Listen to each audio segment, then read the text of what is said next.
Hello and welcome back to the channel. Today we are going to be working on the Fiero, but not this Fiero. We are going to be working on this Fiero. This is my 1988 Pontiac Fiero Formula. It's a factory yellow car with a factory 5-speed. And this combination right here, I think there's about 400 in the entire world. So this is a 1 out of 400 car. Now the car right now is really filthy and covered in snow because it has been sitting outside and I have been actually driving it.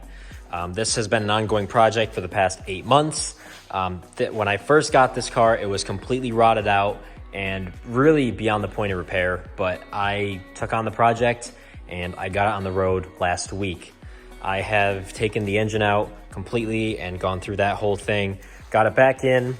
I had the interior completely apart and put back together, so the interior is pretty nice, and the same for the entire car, basically. I'm gonna make another video that actually goes in depth on what I've done to this car and the process that it has gone through, and really just to introduce the whole car to the channel. Like I said, I got this on the road last week, and so far I've had absolutely no issues yet, fingers crossed. The engine has been running great. Nothing really has been going wrong. But there are some things that could be improved, and those are on the interior. So the two major things is that the door locks actually do not work. These are manual locks, but they are so gummed up and frozen that the key does not work on both sides. The second thing is the engine is very loud, and I think that I'm going to take this back piece out and I'm going to put some sound deadening in there, and it's going to help with that. So just two things to the interior that I think will help increase the driving experience. You know, actually having door locks, you can go places, probably nice, and not having all of the engine noise in the back, that's probably also helpful. We are going to start off by doing the door locks. So first, we have to take off the door panel to see the linkage for the lock mechanism that is behind the door panel. I've already shown how to take off a door panel on my channel. If you've seen my custom door panels video that I did on my red car, it's the same exact process for any Fiero, basically. The only thing I'm unsure about is how to remove this crank window thing. I'm gonna have to figure that out, but once I do, I will let you guys know. All right, let's get this door panel off and we will meet back up for the next step.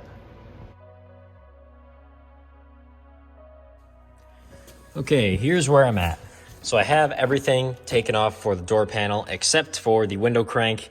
So there's a little clip behind the carpeting that actually holds it in, and it's just a really big pain to get to. I didn't even really attempt it. I'm just going to leave it off. I have this pushed down out of the way so we can see the linkage, and I think that's going to be more than enough to help with what we're going to be doing.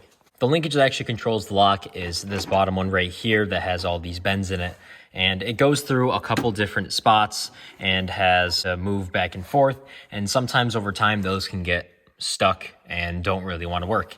On every Fiero that I've worked on, I've used this stuff. It's just some stuff that we had at my house. And this seems to do just fine. I just spray it on some of the points and actuate the lock back and forth. And then it just gets easier to use. Okay, I just greased this linkage a little bit. I have some right on this little contact point. I have some back in here on the actual lock cylinder and that little arm it has. And I also have it back in there on the linkage as well. And already the linkage is a lot smoother. And the ultimate test is we're gonna put the key in and see if it can actually actuate, because before I didn't really want to bend it too much because I had a strong feeling the key would bend. So let's give it a go. And by just greasing that, we can see that I can unlock the car and I can lock it. So that is awesome. It's just the small things like that that help make your car feel more complete, having more things that actually work as they were designed to. So let's put this door panel back together. Perfect. Oh, wait. There we go. Now it's perfect. And just like that, the door locks work great now. Now the door panels are done, I'm gonna move back on to the inside and take out this trim piece. I'm gonna put some sound deadening behind this and it should help with some engine noise. I'm gonna put a headliner in as well. I still need to find one of those. That should also help with some wind noise from the sunroof area. But for now, I'm gonna put some sound deadening here and we should be good.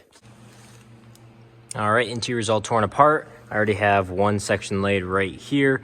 If you guys want to know how to take this back trim piece out, it's pretty simple. You just have to take off the center console and then take these side trim pieces off, and then you just kind of pull them forward a little bit and it comes out. You can see over here, there's these little cutouts on the side where the trim piece actually slide in. So you have to pull them out a little bit and it comes right out. And then for the sound deadening stuff that I'm using, it's just some cheap stuff you can find on Amazon. I had this for a while. I used it on the sunroof area where it would be on the red car, since that's a hard top. And it seemed to help with the wind noise a little bit. So we're gonna see if it helps with the engine noise. Really just peel off the backing and stick it right on. It's really simple.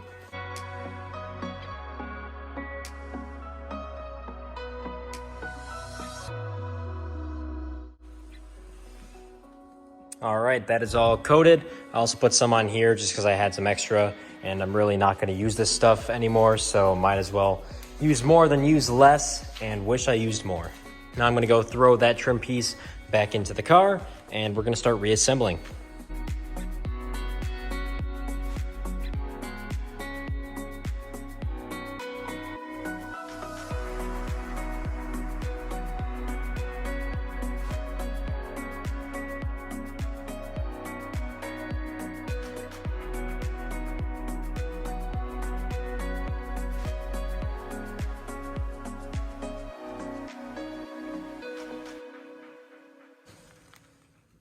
And just like that, everything is put back together just how it was before.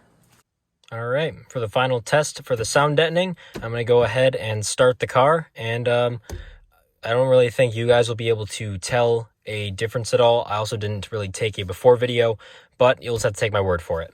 So let's give it a go.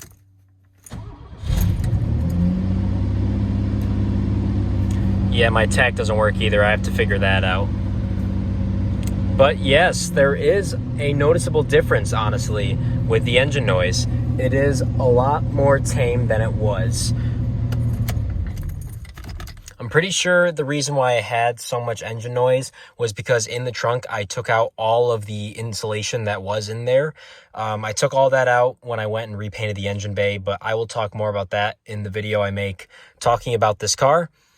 But it did make a difference. So I guess if you guys would like to get a little less engine noise in the cabin, then doing the sound deadening along this back panel would be beneficial to you.